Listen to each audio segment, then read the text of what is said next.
one of the things I noticed last night was a bit of an incident. It looked like right at the end you were going to put Tom in the car and maybe get him one more time to lap, right, literally at the end.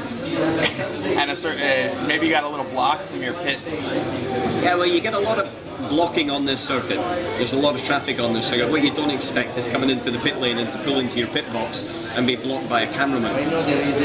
But you know, there's a lot of interest here, and there's a lot of people in the pits, journalists and television crews and everything else.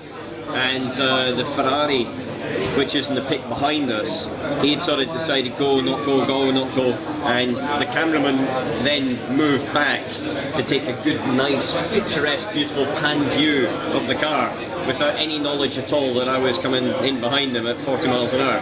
And I stopped about this much from his ankles, revved it up, nothing, because he's got his head cams on, and then just moved forward and kissed his ankle, at which point I think he jumped out of his skin.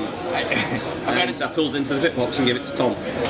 I've got to say I was right across on the other side of the pit lane when that happened. I was very impressed with your ability to sort of bump him a little bit without... I've got to say, racing drivers don't usually have a lot of talent at parking, because I always say, what's the talent required to park a car against a barrier at 120 miles an hour? Not much. But certainly we've got very good feel for distances, and I'm very sure he's happy. But I spoke to him afterwards, and the reason that I went to speak to him is because it's going to be very crowded in the race, and it was his first time actually. He said he was really sorry, it's his first time as a cameraman here and everything else, and it's to make him aware that, you know, at the end of the day, the noses of the car are very strong, and you know, it's a dangerous place, and he's got to be aware of it. But I think looking into his eyes, he appreciates the situation. Well, back to the test session. Of course, Peugeot was quite a bit faster last night. They looked like they were gunning for it. You guys were testing. What's your take on the span? Is it quite a bit closer if you consider? Had you guys run on some qualifying tires and gone for it? I looked at Frank Montagnier's run prior to the first break in unofficial practice, and it was a very good run, but it was in clear traffic. I looked at the rest of the guys. Yeah, it's within the ballpark range that we kind of thought it would be.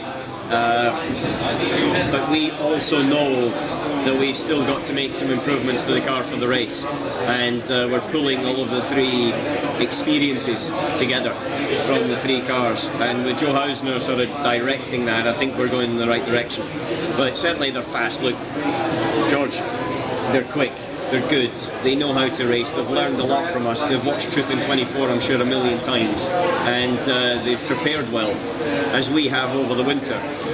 It's not going to be an easy one, but it's going to be 24 hours, and it's going to be 24 hours of trying to make sure there's no mistakes, trying to make sure that you have a problem, you fix it as quickly as possible, whether it's on the track or off the track or wherever. And this race has only just begun.